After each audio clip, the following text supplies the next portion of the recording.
On today's Join Us in France, a mom, a dad, an 8-year-old, and a 10-year-old from California take Paris by storm.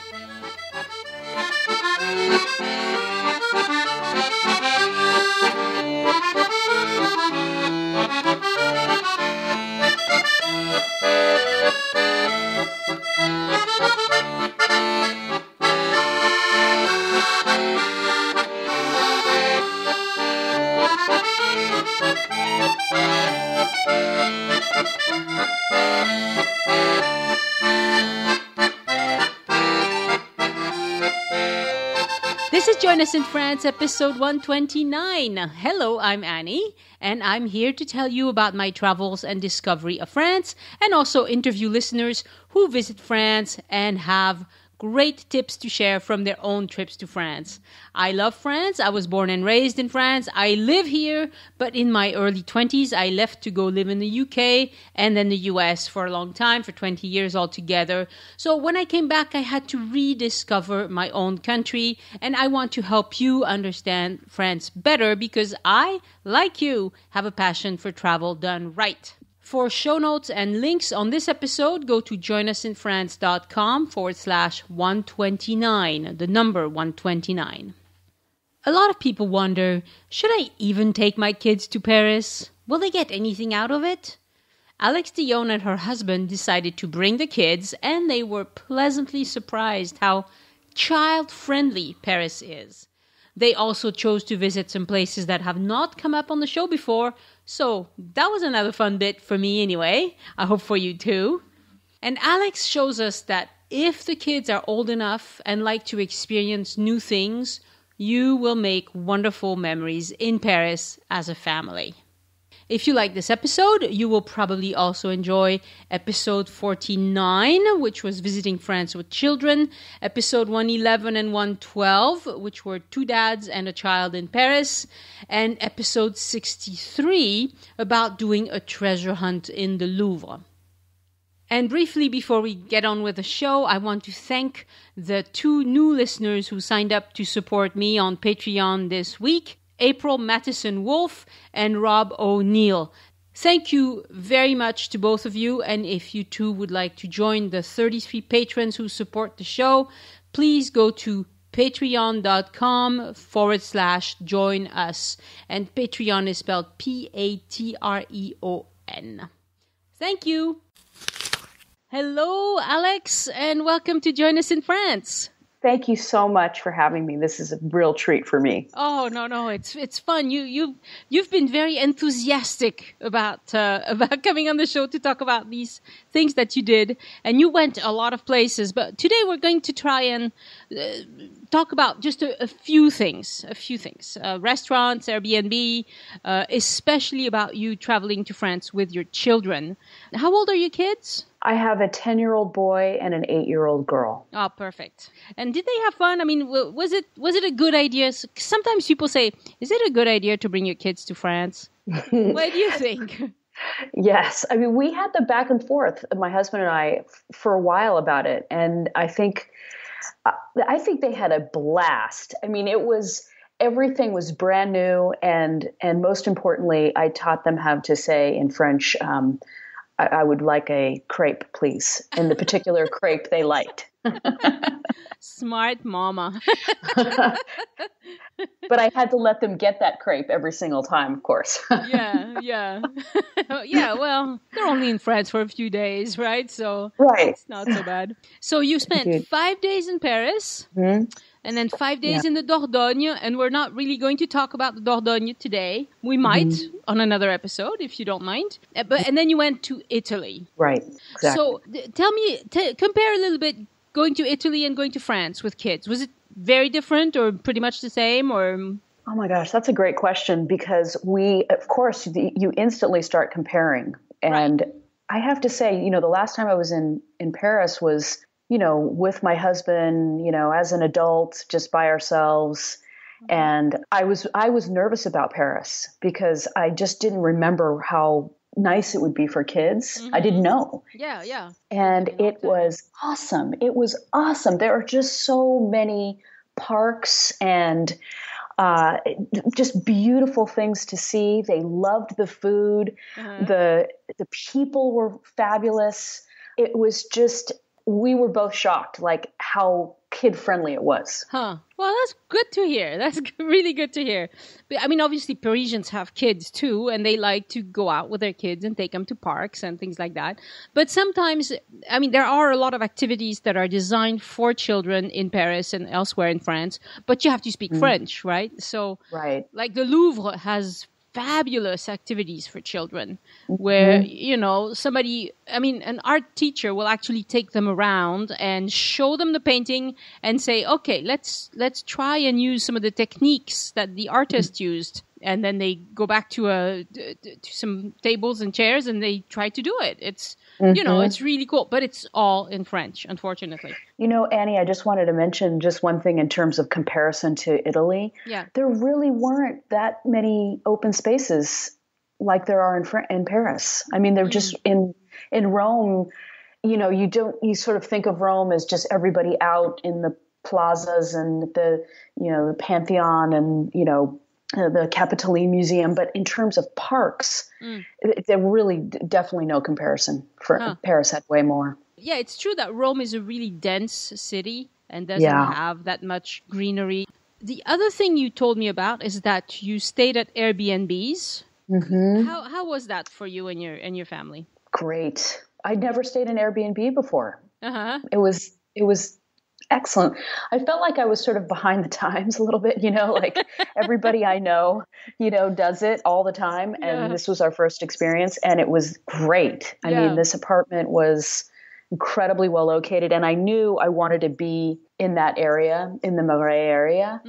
And because from everything I had read and folks I had talked to, and it was spot on. It was great. That's great. And so I'll ask you to send me the name of the host so that maybe other people can see if they can rent that one since you liked it so much. Was the apartment, you know, comfortable and all that? I'm sure it was small because it's Paris. Yeah. I mean, it wasn't as small as I had imagined it would be. It was a 2-bedroom and the beds were, you know, I think they were king. I think they were about a king size, you know, U.S. king size. Now that's unusual for Paris, let me tell you. Indeed, right. In very small beds in Paris. That's right. And it had a little elevator, you know, and it was a very, very well-maintained building. And, you know, it wasn't big, but it was kind of perfect. It had just a great little comfortable living area and dining and then, a little small kitchen. But But that's to be expected. But you weren't going to cater for 50 people anyway, so it's okay. I mean, you could And did you have restaurants and grocery stores and stuff like that nearby? Yes, we had. We loved the Lals de Falafel, which was on our street. Las du Falafel, yes. Yes, and it had the line, but the line wasn't so bad if you were just taking away. Yeah, okay.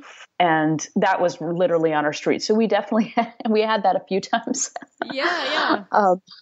It's delicious. But, so you were on, isn't that on Rue des Rosiers? Yes, exactly. Okay. And that was excellent. And then we had the creperie place, Le Droguerie. Yes. Am I saying it right? One. Yeah, La Droguerie. Yeah. That one gets good reviews too. And it's a strange name because droguerie means the hardware store. So it probably used to be a hardware store and now it's a crepe place. But it gets really good reviews. So it was very good. And it's just really fun for the kids too to see them make it right there in front of you, you know? Yeah. You know, my older one tries to make crepes at home, like even before this, like even years before this. And we just can't get it. And when he sees that, he's like, oh, that's how you do it. Yeah, crepes are kind of tricky to make them thin enough. It's kind of hard, you know.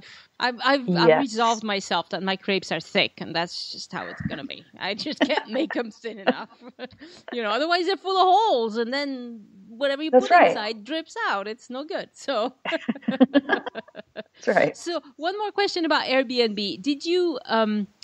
There was a big discussion on the Facebook close group about whether or not some places in Paris, the owners of the Airbnb apartments are not paying their taxes, and the other residents of the apartment building are a little sick of this because they get new people every few days, pretty much, and it's annoying. Mm-hmm. I mean, if I was living in an apartment and it was like that, I can see why it would get annoying. And so there's been problems like that. Did you feel any uncomfortable feelings with the neighbors? Did you run into anybody?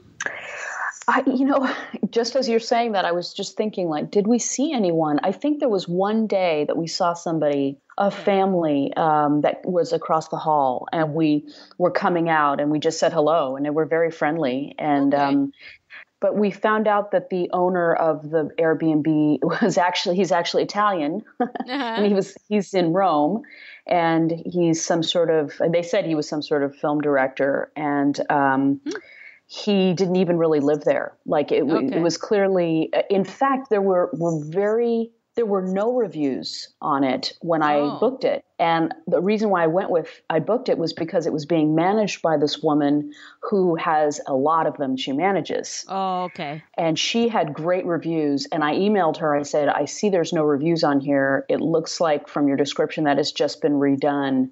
I'm going to go with it, but I'm assuming it's as billed. And she said, yes, it's brand new. You'll be like maybe the first or second family in there. Oh, okay. But you'll see from my reviews, I'm legitimate, and and it was true. She was very, very professional and straight up, and everything was great. See, here's a new profession, Airbnb property manager. I didn't even know. Oh, yeah. I mean, I do know that in cities where there's a lot of demand, there are people. I mean, I know of people. I don't know them personally, but I know of people who live in Paris, and they've taken out several leases just so they can rent them, on Airbnb. Because you can make, if you rent it for, 5-6 weeks in the year, in the summer, you make up the rent for the whole year.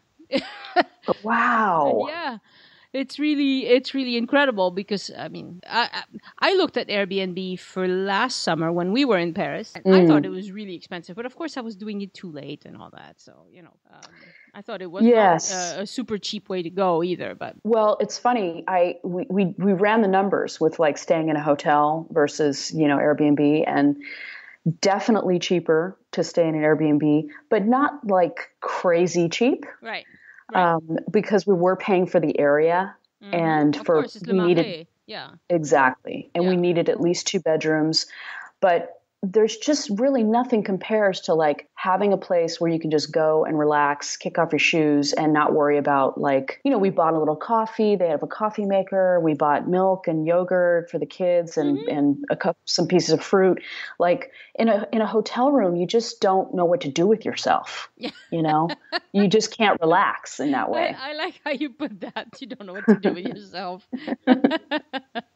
That's great. So one of the things that you seem to enjoy is food. And so you've already mentioned a couple of the restaurants that you tried. L'As du Falafel. Can you tell us a little bit what that's like? Yes. I can't really describe falafel like perfectly, but it's the, meat on the spit and they shave it off, and then they chop it right in front of you. And then they add all the yogurt sauce and the tomatoes and the, typically cilantro or some other kind of herb like that, or, parsley, and they'll add a hot sauce. Like my husband and I go for the hot sauces and whatever, add the heat. And it's just ridiculous. It's so good. Yeah. And we lived in New York for, I lived there for 13 years and my husband lived there for 18. So we've definitely had our share of falafel there. Yeah, and this was a good one. Yeah. It was really good. It lives up to the hype for sure. Oh, good. That's good to know. I haven't been, but several people who've come on the show have mentioned it, so I know it's got to be good. It comes up too much. Yes. Yeah. Right. I hope I'm not overselling, and I hope people do like it if they go based on this recommendation. Even if they don't love it, I mean, it's not that expensive, right? Exactly. That is so key, what you just said. Yeah. And I mean, if you pay $50 and it's not nice, you're like, But if you pay 12, That's exactly right. You know what? Oh, well, it's fine. Yeah. We're full for the moment. Yeah. Even your kids liked it, huh? Oh, yeah. They So your love kids are it. not picky eaters? Well, our rule is just they have to try everything. Uh-huh. And we always tell them, we always say, like, look, we don't eat bad food.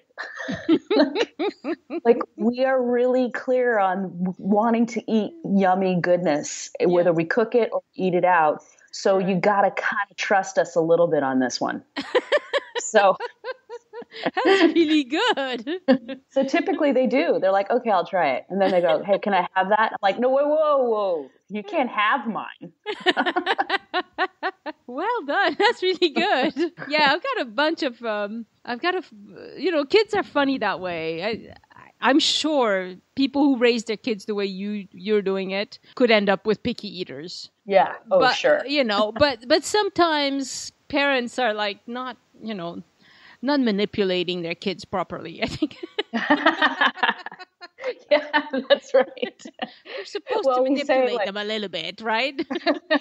right. We're like, are you sure you're a Dionne? And my husband's name is Duncan, last name. Are you sure? Because if you were, you would like that.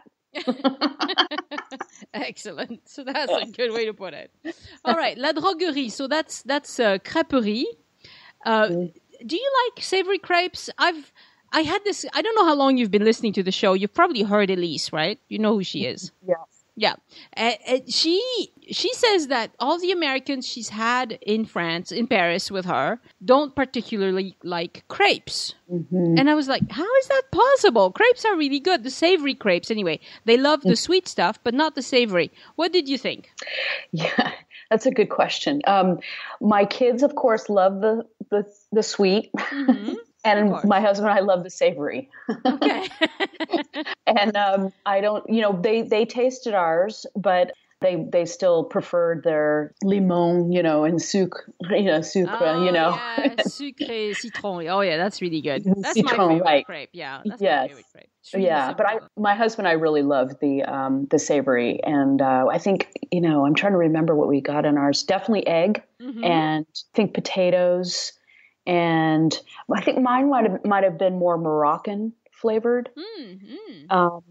And I can't remember what my husband bought, but it definitely had egg in it for sure, and he loved it. They often do. Yes. Yeah. Oh, I didn't know that. Yeah, and sometimes the egg is a little bit runny, which I don't like, but you can always say, cook the egg a little more, please. Right. Right. Or I'll have to learn that in French. Yeah, or you can say l'œuf bien cuit. Bien cuit means well cooked. Yeah, because French people tend to like runny eggs. It's just a thing here. So, right. Yeah. Bien cuit. Bien cuit. Yep, that's it. I will remember that. So both of those, I think they're both on Rue des Rosiers, right? Falafel and droguerie? Or, yeah. I mean, they're right there, right? Yeah. Okay. It made it really easy. Yeah. And then you went to a place called chez Robert et Louise. I've heard of that one too. I don't remember where it is right off the top of my head. It's very close, actually, as well. We really stuck to the neighborhood for food. Makes sense. It's so good there. There's so much goodness in that neighborhood. Yeah. Well, that was, independently, my husband came to it, and then I heard about it on your show. Mm-hmm. It was the guy who was from New York, and he had a little boy who was maybe like around between 7 and 10. I can't remember. Yes. Okay. His name escapes me right now, but I know who you mean. Yes. And he suggested it.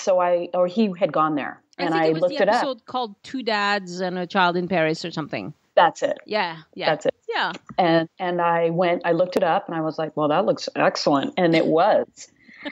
It was so great. And I mean, you gotta kind of be into meat. Okay. You're going to get some meat there. Mm-hmm. Mm-hmm. And I got, escargot, and they did it, it's all in the open, grill, it's all grilled like that. And, these huge ovens and grills. So it's a lot of fire, a lot of meat, and, and wine and bread. And my kids were my son especially, he was just like, are you serious? I am in heaven right now. Can you just give me a plate of meat and I will eat it? So I know I'm probably offending the vegetarians and the vegans out there, but it was happy. we were all incredibly happy. That's good. Yeah, that's one that I want to try as well. But so it's not necessarily a traditional French restaurant. Right. No, it did not feel traditional French in that way. No, it felt a little more rustic.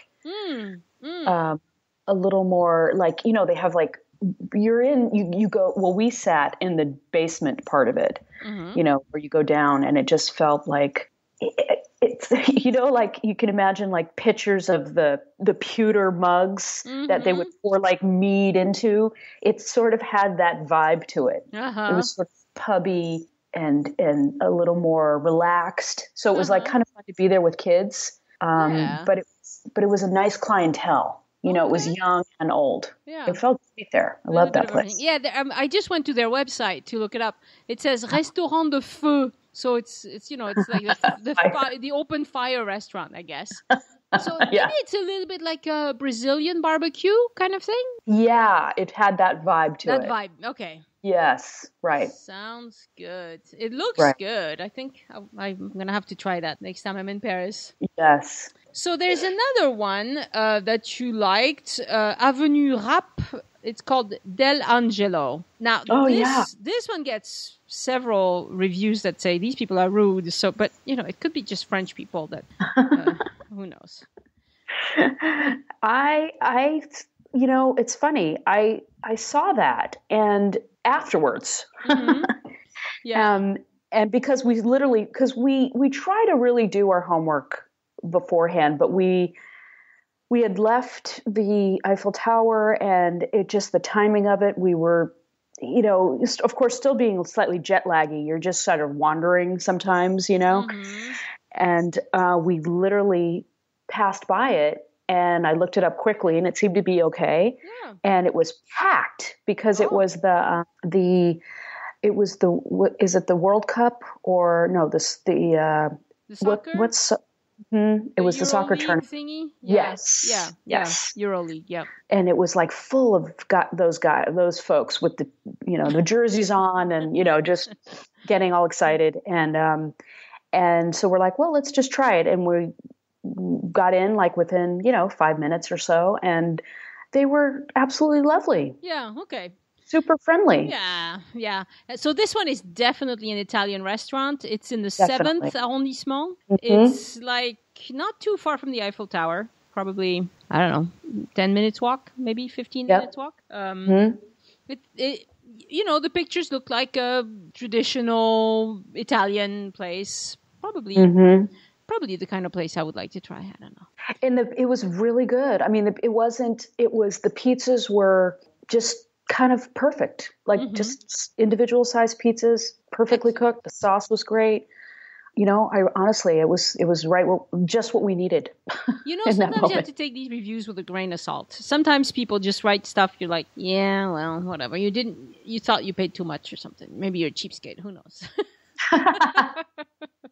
Maybe I should write a review. Say like, what are you all talking about? Yeah. Okay. One last restaurant we're going to talk about, and then an open air market. So there's another one called La Mangerie du Marais. So we're back to the Marais. This one is on Rue Jarente. What did you think of that? Oh gosh, this was so great. Yeah. It was so good.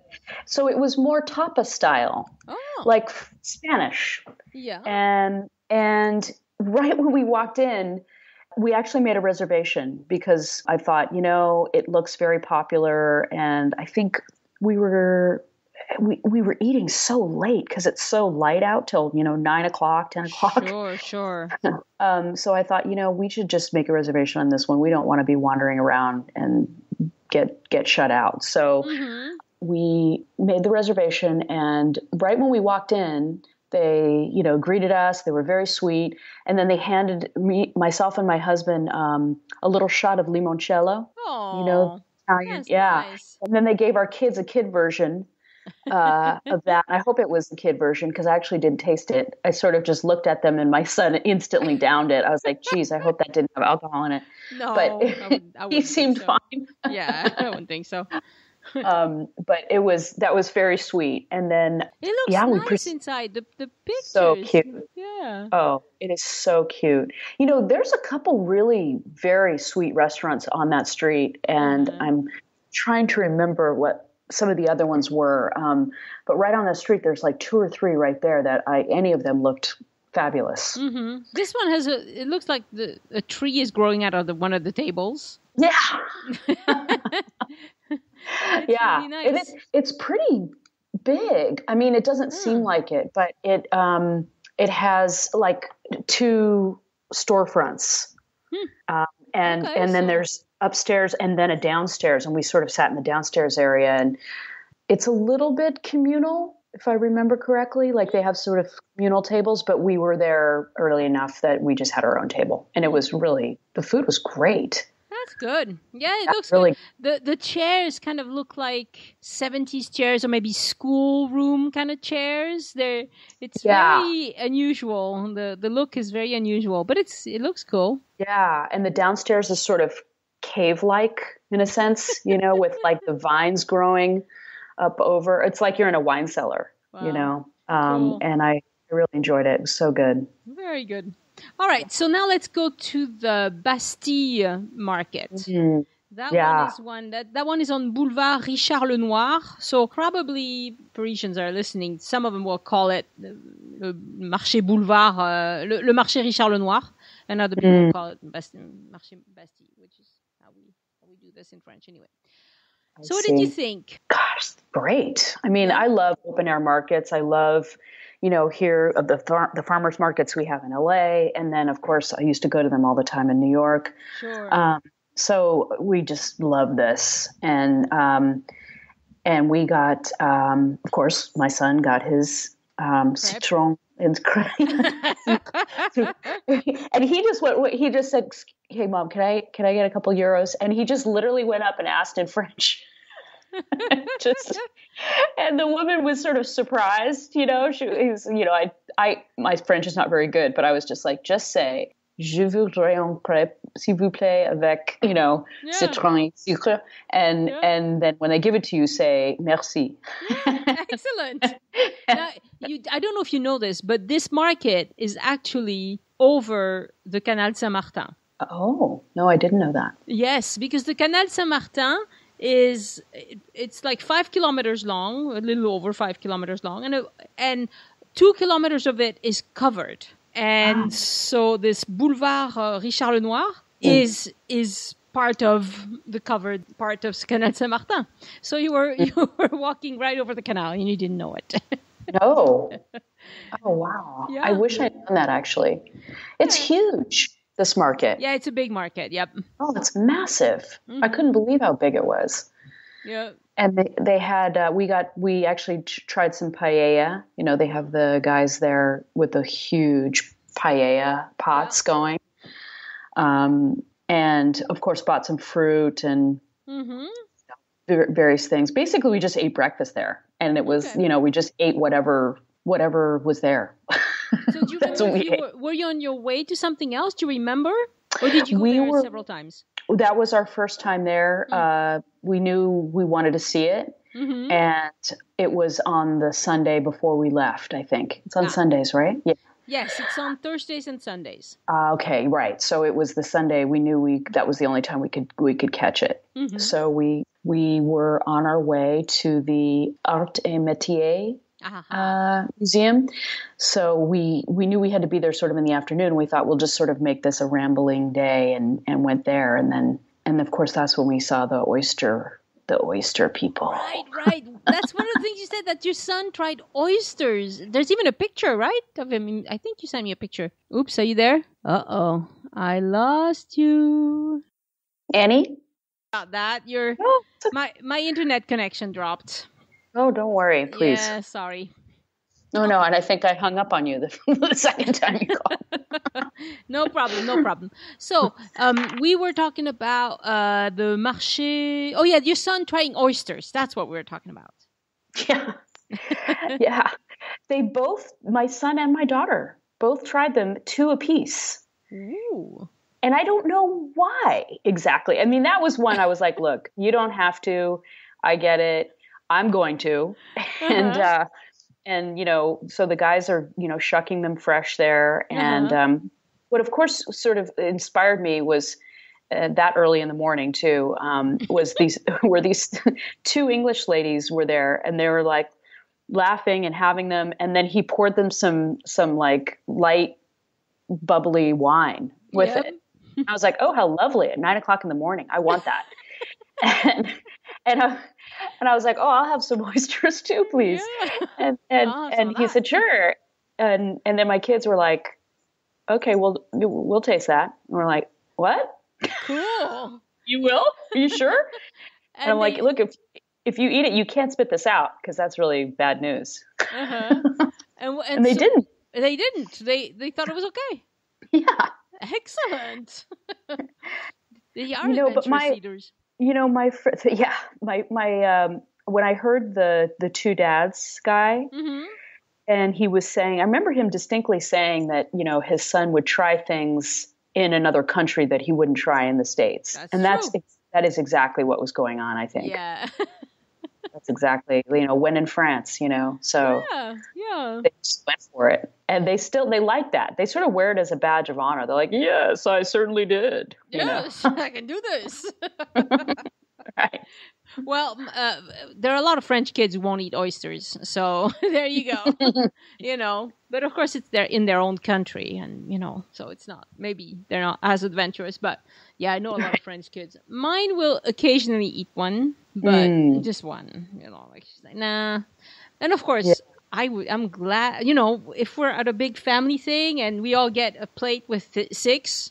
I'm like, Yes. hey, pass that over. I'll eat Yes. that. You hate it. Yes. Give it to me. Right. That's right. So it's funny. anyway, okay. So I think we're good with the food. We talked plenty about food. I hope everybody's hungry. And now we want to talk a little bit about what you did with your kids.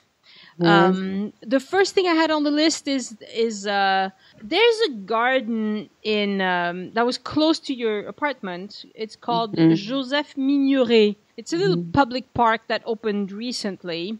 Did you? I mean, you told me a little bit about it. Do you mind repeating what you said? Yeah, so it was virtually right across from our apartment. And that first day when we got there, we got the falafels. Yeah. And then we just went. We hadn't known about this park ahead of time. We didn't research it or anything. We just sort of noticed people going in there, and we peeked in, and we could see people sitting on benches. And so we just went in with our falafels and sat on a bench, and it was so peaceful and so perfect for 4 seriously jet lagged people, like dripping with like falafel goo, and it was so pretty. It was just a perfect little place to just hang out for, half an hour and have our falafel kind of regroup. Yeah, it's an interesting story because when you mentioned it, I looked it up, and it's a public garden that opened in 2007, and it's private owners who had gardens that they decided to link together, kind of tear down the fences or whatever, and turn it into a common garden. And they named it after the principal of a local elementary school. His name was Joseph Migneret, who had saved many children during World War II. And because of the location right in the Marais, it's surrounded by hôtels particuliers and lovely places. So I'm sure it's really pretty. It's really a nice place to sit and have your lunch. Oh, it was great. And they have where they train vines to go up and then out like arms and up. And then there's another set inside, and it sort of looks like that. So there's all these like beautiful just displays of gardeningship there, Well, like it's just really pretty. I think that's one of the things that makes Paris fun is that you run into places like that you didn't expect to see. They're not very big, but they're fun. They're pretty. That's right. That's exactly right. Very good. You also took your kids to the Place des Vosges? Place des Vosges? Mm-hmm. Yeah. Yes. That was, we tried to sort of map it out a little bit, our days, because we knew we would be really exhausted when we first arrived, and we didn't want to completely blow a day, and we certainly didn't want to go to bed. Right. When you first arrive, you really need to keep moving, as long as you can stand. That's right. So we basically just said, okay, let's just walk there, just somewhere to walk with a destination. And so it was really, it's such a beautiful sort of open plaza, and they have a few things for kids to play on, swings, climb on, not very many, but just perfect amount for my kids for them to get their yayas out a little bit, So was and it for us mostly to sit there. Was it okay for children around 10, or was it mostly for younger kids? It was definitely geared more towards younger, but my son, I think, was so tired that he just kind of loved just having something to climb on, and just something. Okay, that's good to know. Yeah, I didn't think that Place des Vosges had changed very much. I don't think it's a particularly big or cool thing for kids, but exactly. But there is is it the Victor Hugo house that's there? Yeah. So it was nice to kind of see, because we had done that before, like years earlier. We had been there, visited that, and so we were of course like, oh right, that's the house, and I remember we were there, and so we were just sort of walking around reading all the historical markers, and basically like watching them play from afar, That's cool. So did you go in the house, in the Victor Hugo house? Not this time. We didn't think, the kids would really get into it like we did. Yeah. Another thing you did that's unusual is you went to the Centre Georges Pompidou. What did you guys think of that? Well, we love kind of weird architecture. Yeah. And I don't want to say weird in a bad way. I mean, just different in comparison to the rest of Paris, Yeah. Of course, very modern. It looks like it's sort of inside out, Yes. And I love the kind of the sloping plaza to it too. Yes. And hanging out and listening to the musicians. And so we just sort of sat there again, coming off a plane overnight, you're just a little delirious, Yeah. So we sort of sat there. California, it's a long way. Well, and we tried to ebb that by, we actually had come from New York. We spent like 2 or 3 days in New York to try to deal, but even that didn't really work. Yeah. But then we went in, and we both really like Paul Klee. Is it Klee or Clay? I'm not sure. I would say Klee, but I'm not sure actually. I think you might be right. Yeah, that's right. But it was really great exhibit because it was very early drawings, and it was just, I loved it. And then my daughter has really been, the 8-year-old has really been into drawing, and just so she, I always carry around a little book for her, and she took out a little book and started trying to draw the pictures. And we realized very early on the audio guides really help for everyone. Splurge, get the audio guides. Just do it. Don't think about the money.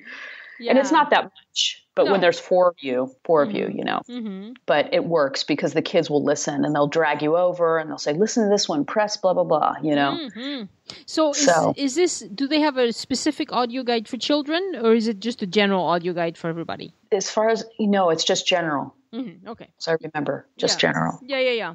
No, but these are fun. Some audio guides, and it's good that the kids reacted that way. Some places the audio guides are so bad that, you want to just turn them off right away. But some places do a really nice job. So it's good to know that Georges Pompidou does that. Yes. Really good. And Paul Klee art is really easy to look. I mean, it's colorful and fun. And so I'm not surprised that your daughter especially got a kick out of it. Yeah, that's exactly right. It's easy. It's easy to digest in that way. Yeah. That's right. And the building is fun too. I mean, I'm sure you rode the escalators. Yes. Outside. Right. Yeah. Yeah. That whole thing, that whole vibe is really, it's kind of great with kids. Yeah. At least for us, it was great. That's good. See, that's not one where I would have thought to take kids, but I can see why it would be interesting for them because it's different. It's, yes. And you have the beautiful there's this thing right outside by a famous artist, a woman artist. I don't know. The name escapes me right now. but that's also fun. I mean, it'll just take 2 minutes to look at it. It's very. I'll put it in the show notes when I think of it again. Yes. All right. I want to know what it is. What it is, right? This is sculpture, colorful sculpture, whatever. Right. And another museum you went to is the Museum of Hunting and Nature. Yeah. La Chasse et de la Nature. Now, this is one I don't know anybody who's been, so you have to tell me about it, because that sounds really interesting. It was recommended by a friend from New York, and he literally just we visited him, and he said, you should really check out this museum. It's really cool and weird. Yeah. And so that's what we're all about. So we just beelined for it. We're like, cool, let's, and it was not far as well from the Migneret. Again, it wasn't far. So it's, it's all about animals, the nature. Yes. Yes. But kind of wacky, like the butt of a lion, and of course this isn't real, this is all art, Right. But they had this huge, giraffe and it had a little, and it was cut out in the center, and there was a little step ladder, and you went up into it, and I can send you a picture, but it's funny because you see somebody with their head in the body of the giraffe, and there's things drawn in the giraffe's interior cavity. Of course, this is a paper mache. This is not a real giraffe. Okay. But it's almost like it's cave drawings or something on the inside. Wow. And so, but when you're looking at it from afar, all you see is somebody's legs and their head inside the body of the giraffe. Yeah. It just looks funny from the outside, And it looks like they have a lot of paintings. It looks like an old style museum. With one painting over another, all stacked, and probably they are around the theme of hunting and nature. Most of the paintings. That's right. Yeah. And in fact, the giraffe that I'm talking about, the legs are downstairs and then the head goes upstairs. So you don't even see the head until you get up the stairs. You're like, oh, there's the other part of that giraffe. But it is such a cool, weird, sort of comic book. There was a little bit of a comic book exhibit, but it featured little creatures and animals in the comic book, scientists looking at these little goofy animals, them looking at the scientists going what are you looking at me for? What? I don't understand. And it really looks like a fun museum to do with kids, because in a way it's reminiscent of the types of museums I went to as a kid. France used to have a lot of museums like that, where they had funky things in jars and just bizarre, all sorts. I'm looking at a picture where they have this beautiful old style French upholstered chair and a stuffed fox sleeping on it. Right. Right. I'll send you a picture of my son standing right in front of a stuffed lion. And again, not a lion. I feel like I have to preface this because they're not real animals, in that way. None of them are real? I don't think so. Okay. Maybe I should look into that. Yeah, I don't know. They might be real stuffed animals, maybe not. They from the picture they look like they might be, Hang on. Yes. Oh my God. Oh, now it's in a whole different perspective. Well, the giraffe's definitely not real. That was definitely paper mache or whatever it was made out of. Yeah. But if I remember right, I feel like they had drawers of some kind of maybe knives or some kind of hunting implement. That was the other thing, is they had these huge flat file kind of drawers, and you could pull things out or under glass and look at them and see all these different hunting devices, hunting knives and various tools. No, I can see how that would be attractive. It would. I mean, your kids didn't feel uncomfortable or grossed out or anything like that, right? Oh, they loved it. Right. They It's were, like going to a what is natural this? history museum. I mean, you just have a lot of, even if they're real animals, I mean, yeah, that's what we do. We put animals That's it. in museums, That's just what we do. It's human. That's right. Yeah. Yes. That's right. Interesting. Another one that's unusual that you went to is you went to the Musée des Arts et des Métiers. Mm-hmm. Why did you pick that one? Great. That was also recommended by your friend. the two dads Okay. podcast guy. Okay. Just awesome. That one was just a great recommendation. With all of the, there was a whole room where there was just like sort of the evolution of getting to the computer and the mainframe, and like where we came from. And then I remember there was a whole area of very early photography and what they used and examples of it. And there was, of course, there's hanging from the ceiling, there's those old planes that look like they have ever gotten off the ground. Like it's dubious they ever did, but incredible. I wish my husband were actually here right now on the phone with me, because he enjoyed that. He loved it, and and we all did, but he really was spent a lot of time. It sounds really intriguing to me. It sounds really, really good to me. Yes, kind of place I'd want to go spend a few hours just to see what they got. You kind of have to.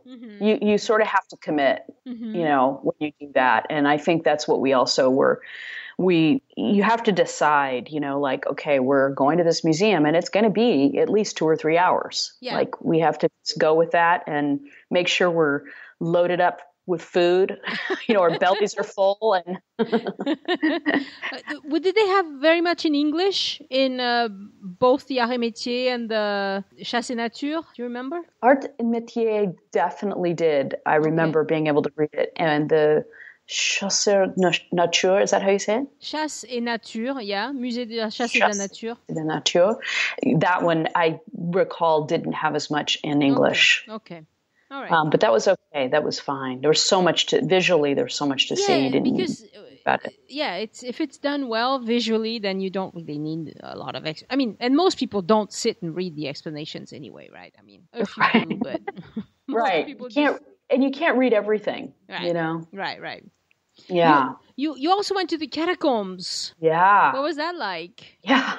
That was great. And by the way, I will recommend, if you can, at least one of the things we did was we did buy a couple things in advance, and that was one of them. And it just helped us kind of anchor our days too. So we knew we were doing, I can't remember even what day it was, but we knew we were doing this at a particular day and time. And I bought the tickets from before we left. And I bought it. The lines are bad if you don't. Yeah, it was bad. Like we walked up and we're like, oh no. And then we walked up to the front and we said, well, we have these tickets. And they're like, oh, go ahead. We're like, wow. Okay, that's great. So do you remember where you got the tickets? Was it their official website or? Yeah, it was. Okay. And it, it's a little daunting doing it like that from afar, because there really isn't translation. So you have to sort of do it as you go, Google Translate, and make sure. And you're like, oh, am I picking the right day, the right time? Yeah.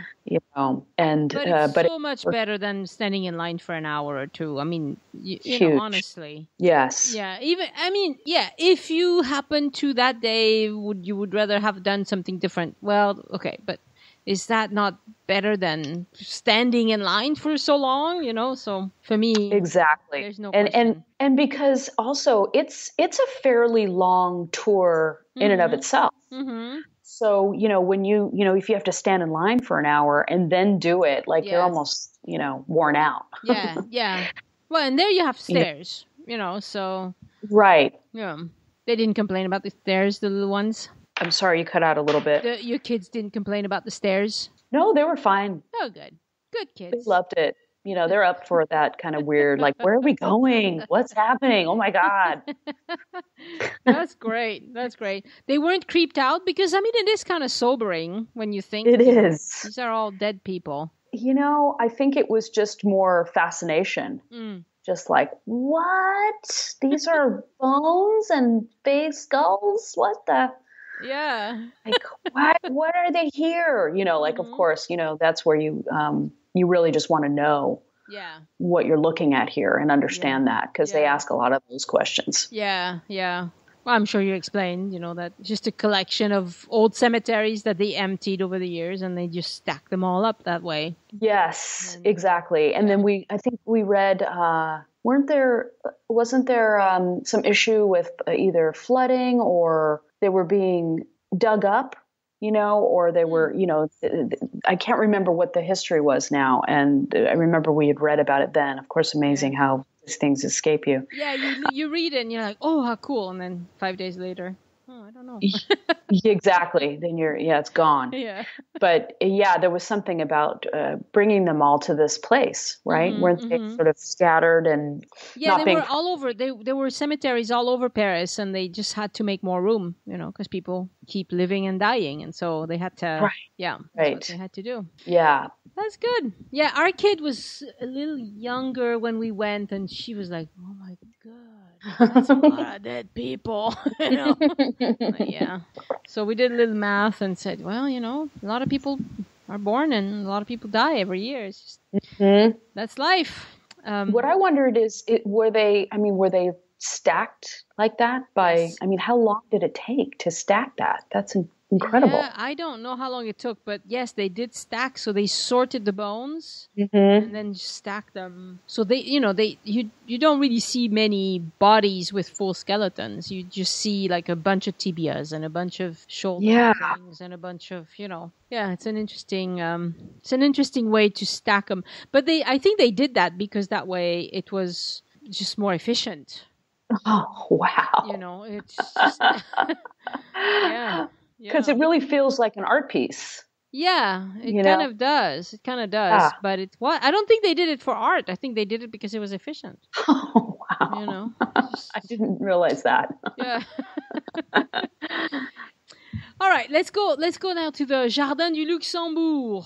Yes. And you tried the Poussin Vert, the playground Poussin Vert. Oh, so good. Yeah, that one has a good reputation. So tell us about it. Good. Yes. Well, it is. Well, when we were walking around there, I can't remember where we were coming from. Maybe I put it in that little list, but we were walking through there, and then we saw the little playground, and my kids saw it and literally just started sprinting for it. And we're like, where are they going? What's happening? And they just beelined right in.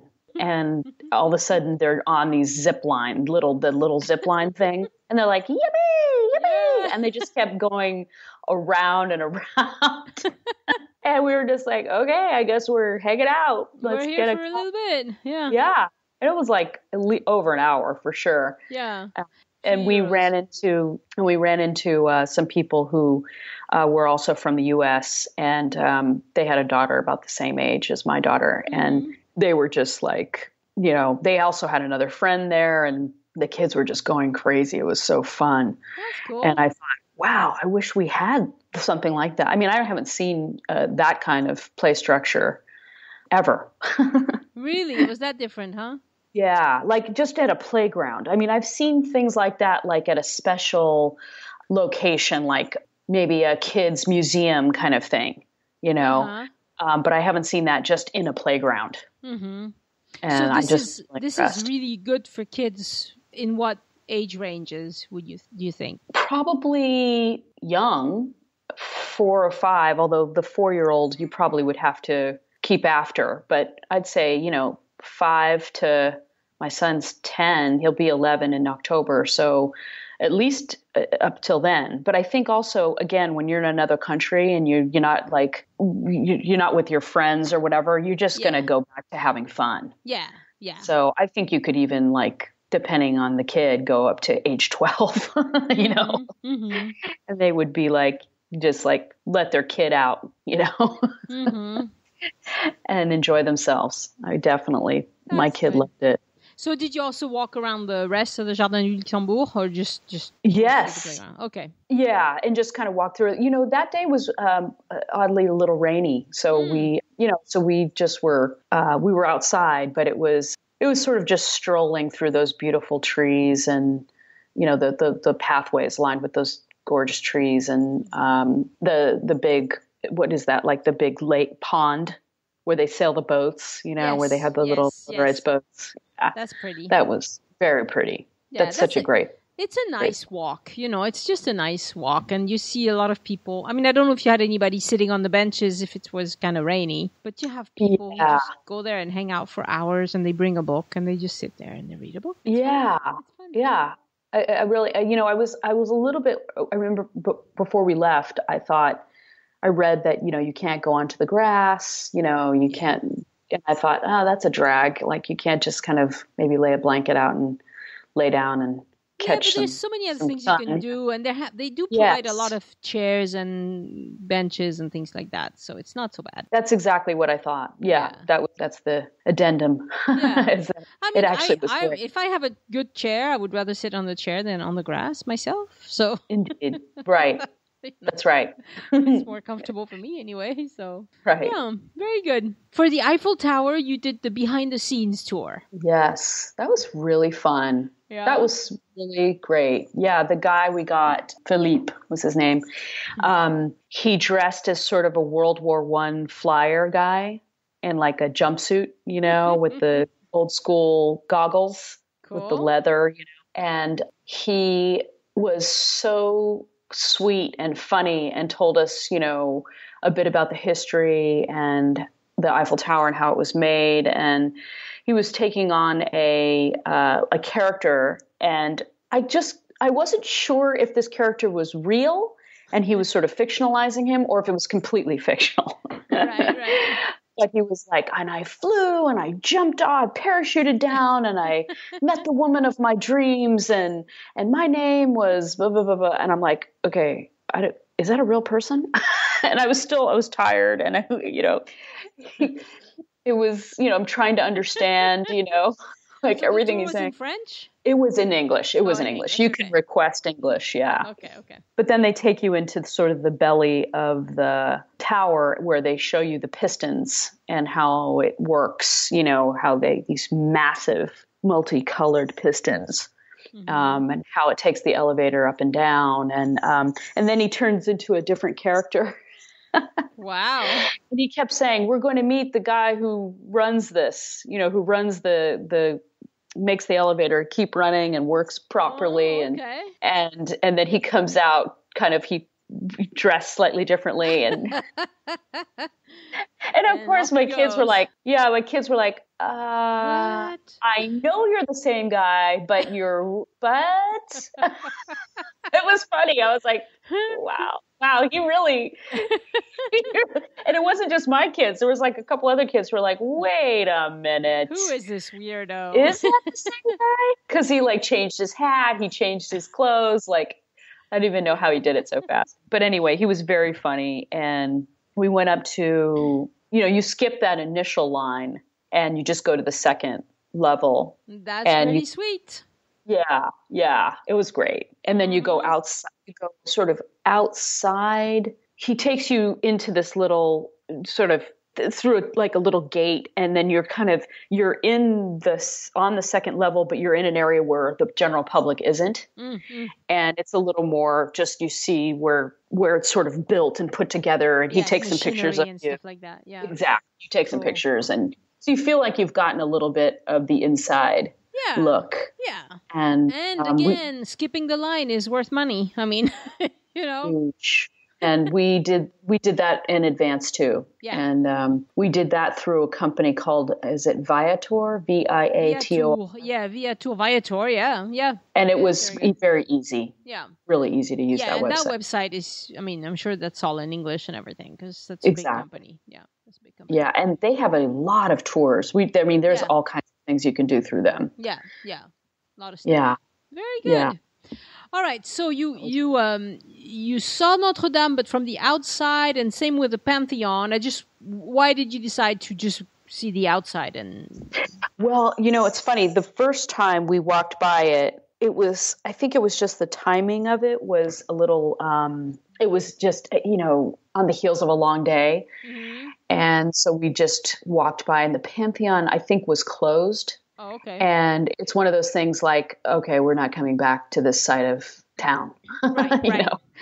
know. But we did go back to Notre Dame and went in the second time. Okay. Yeah, Okay. like the day before we left, we were like, you know what, we have to go in.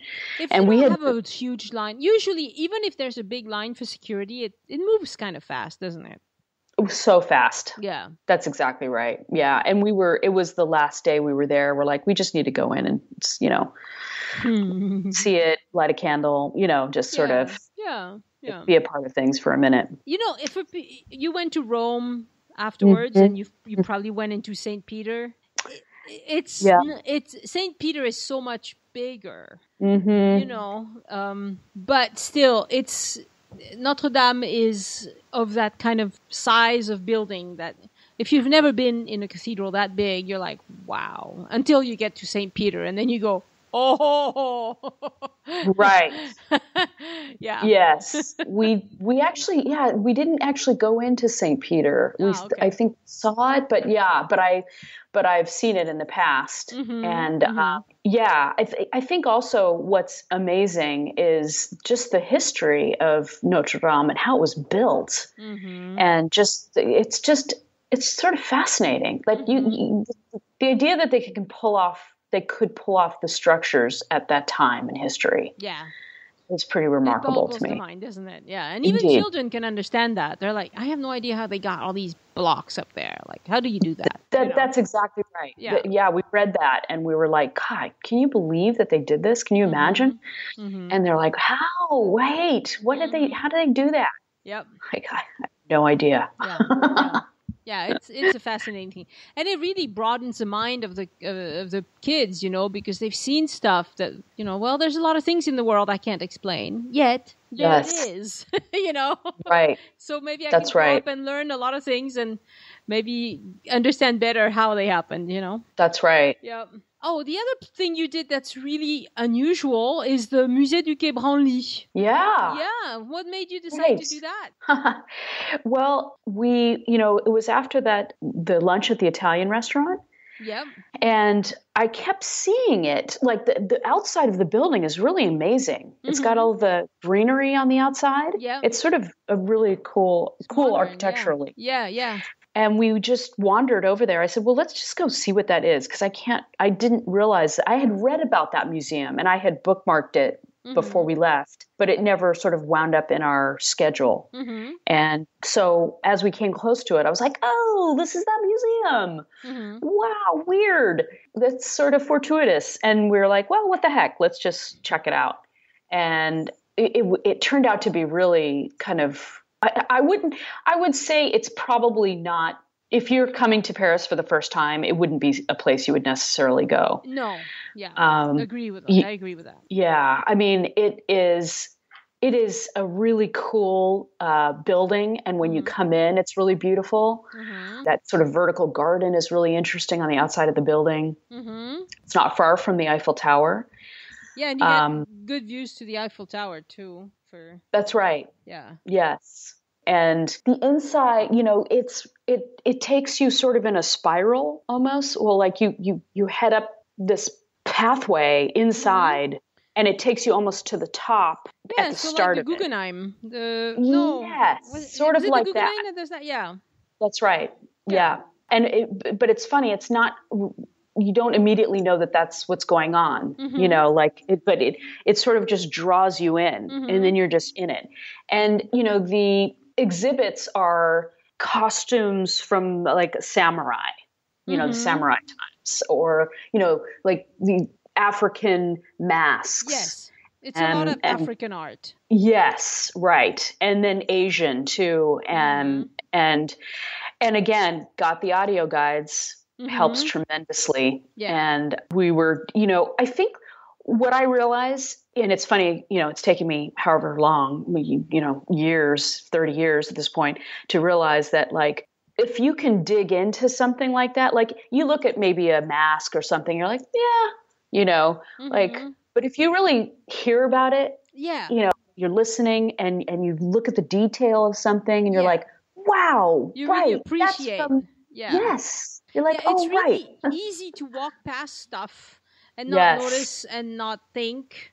Yes. But if you stop and think and look and listen to some explanation, you really get a lot out of it. Yes. Yeah. That's it. Yeah. That's exactly right. Yeah, so this museum was built at the impetus of French President Jacques Chirac. He had a lot of affection for Africa, and so that's what he wanted to do. Was he wanted to gather up a lot of this type of art, and I'm ashamed to say I haven't been yet, but I've wanted to, But I think if you're right at the Eiffel Tower, it's really nearby, so it would be a good second thing to do that day if you're going to spend a few hours, or before you go to the Eiffel Tower. If you go to the Eiffel Tower at the end of the day, yes, yeah. I agree. Like I again, like little kids, maybe not. Yeah. But if you can just go for the audio guides for everybody. If the kids are old enough, it really helps. Yeah, very good. Okay, just a few more things. The Promenade Plantée, that's this big walk along Paris. And, yes. Do you remember where you started from? Honestly, I felt like it was...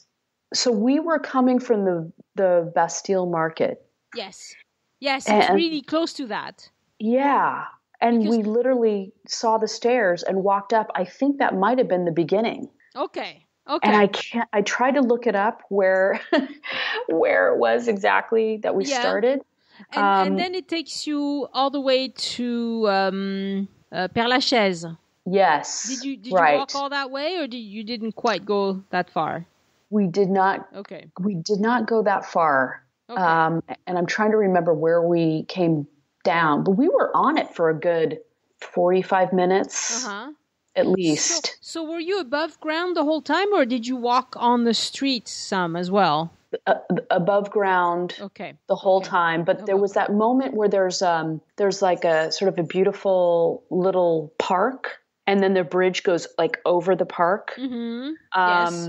And they were having like some sort of little festival or carnival or something there. There were a couple little rides set up, and then there was a stage set up, and there were people practicing. They were starting to, there was a group of singers there, and they were going to do some sort of performance. And they were practicing. Cool. And it was such a great vibe. And there was also a little, as we were walking at one section of it, there was a little like art show that was happening.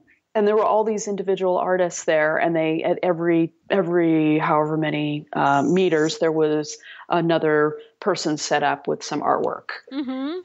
And it was, and you could buy, some of it was for sale. Some people were selling little paintings and pictures. And that was great. Cause of course it reminded me of the High Line in New York, which if your listeners know about that, it was really that, and this was built before that, I read.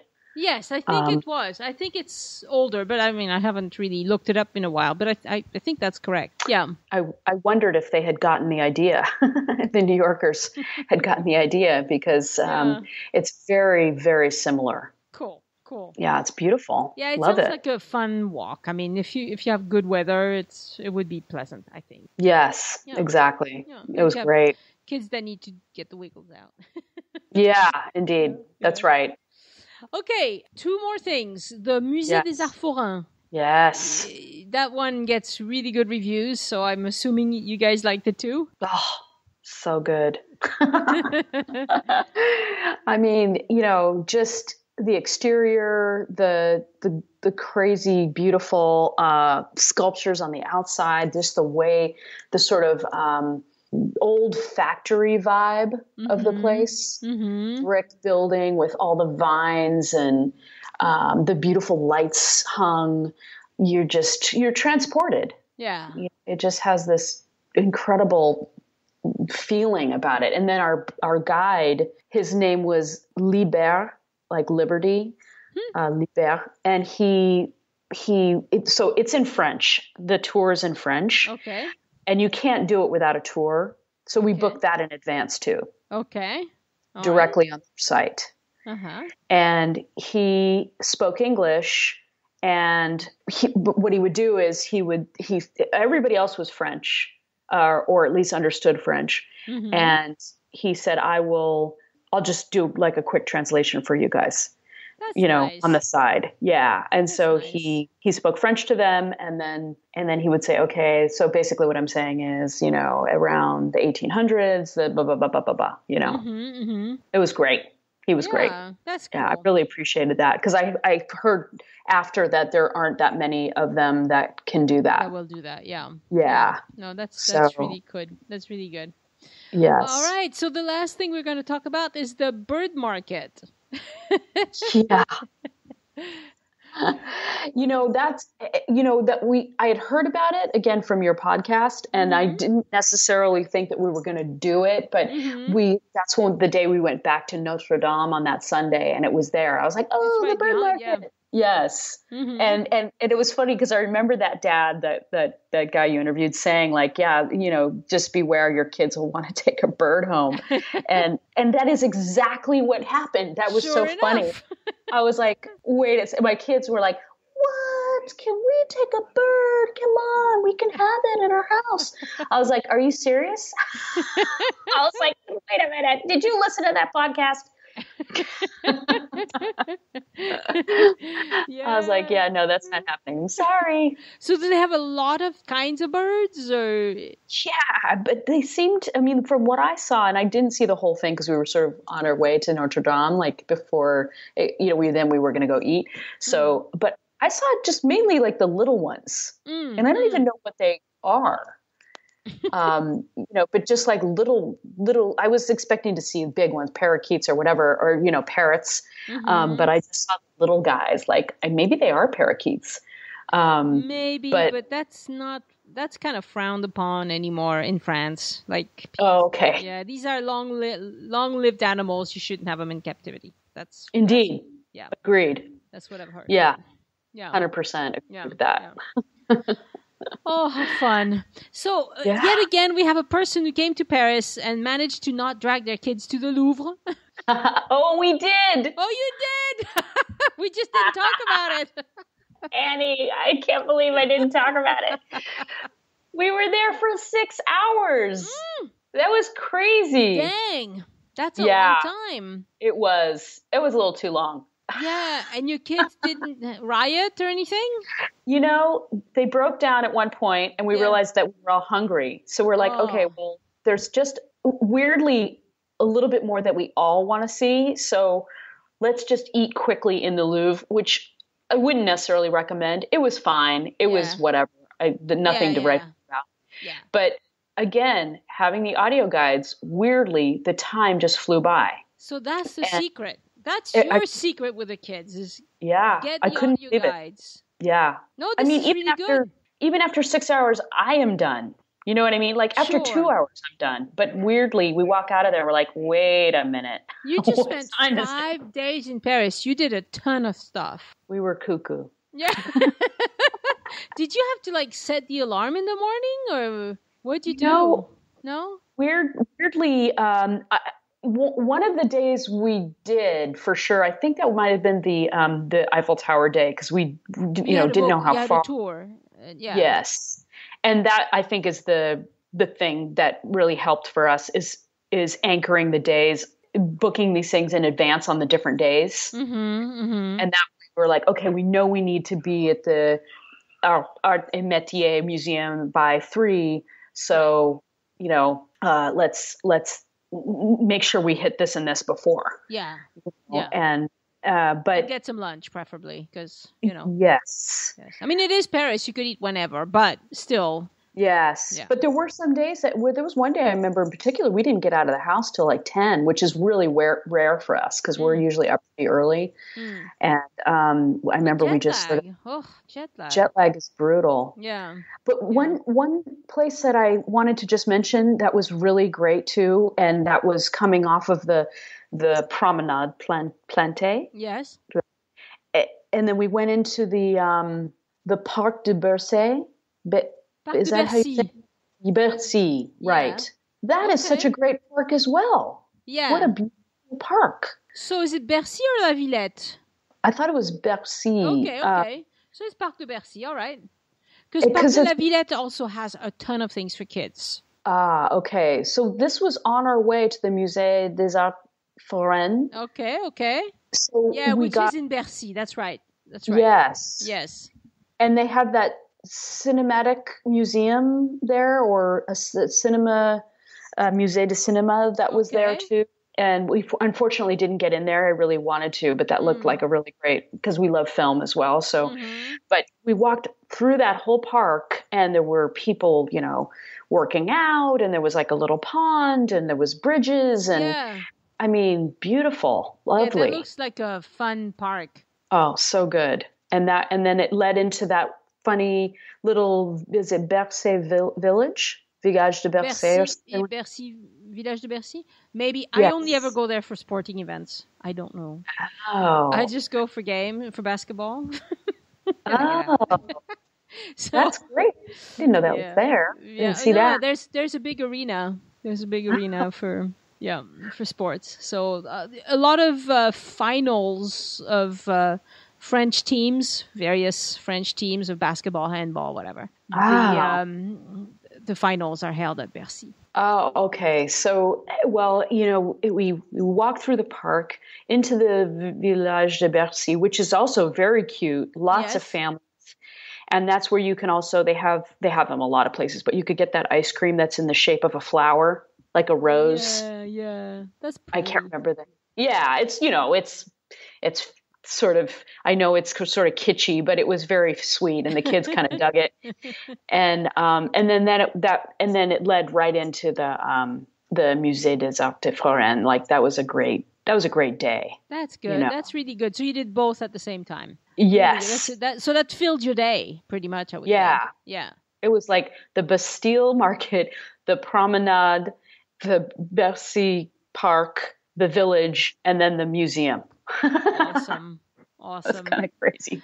So you must have been really tired. Did you happen to look at your you probably have a health app or something? Yeah. How much did you walk? Oh my gosh, like over 20,000 steps a day. Easy. Yeah. For sure. That's the minimum in Paris. That's the minimum for sure. It's really hard to do less than that. You have to. And for coming from America, where you hardly ever walk because you have to take your car everywhere. Paris is very, you're better off not taking your car. Oh, yeah. And, no, I wouldn't. Yeah. So I suppose it's like New York, since you lived in New York, maybe. Right. It was similar That's right. there. But, if you have a good parking space in New York, you don't want to get out of it just to go drive around the block to get something. You just walk there. I mean. Oh, yeah. No, my car would sit there for months. Yeah. Exactly. Oh, yeah. No, you don't move your car. No That's way. Right. You move your car when you have to go somewhere far. Right. Yeah. Yeah, well, even going from the train, going on the day we left to go from Paris to Bordeaux, we took the subway, the metro. I mean, like we don't need to mess around with cars. It goes right there. So, cool. yeah, I love that about Paris. All right. Well, I've kept you on the phone a long time. I apologize. I'm just a gabber. I'm so sorry. No, me too. It was fun. It was really good. I would love to have you back to talk about Dordogne, because Dordogne with kids is also great. I mean, we've done a few episodes about that, but it would be good to have your perspective and what you did and what you liked and what maybe you didn't like as much. Is there anything in Paris you did that you would not recommend, that you just think, no, don't do that? If nothing jumps to mind, that's a... Yep, go ahead, sorry. I feel like it's super pretty and there's a lot of history, but the Place de Vosges... La Place des Vosges, yeah. De Vosges, Place de Vosges. It's not like... It's great if you just want to wander and you need a destination, but it's not something that you specifically have to go to. Exactly. I mean, your hotel was right next to it. Yeah. Your Airbnb. So why not? But unless you love the history of that era, in that case, definitely go. I love to go and have a sandwich there. But right. With children, not sure. It's a great choice. Right. That's right. Yeah. That's it. Awesome. Alex, you have been wonderful.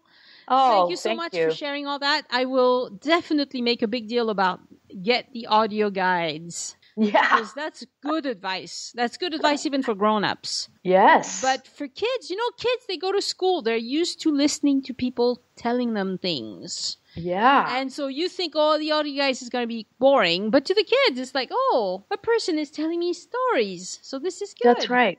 Yeah. That's right. Yep. Wonderful. Yeah. Thank you so much. Thank you very much for coming on the show and for sharing all this good stuff with us. And I'll be in touch again to see if we can talk about Dordogne. That's great. Thank you so much, Annie. All right.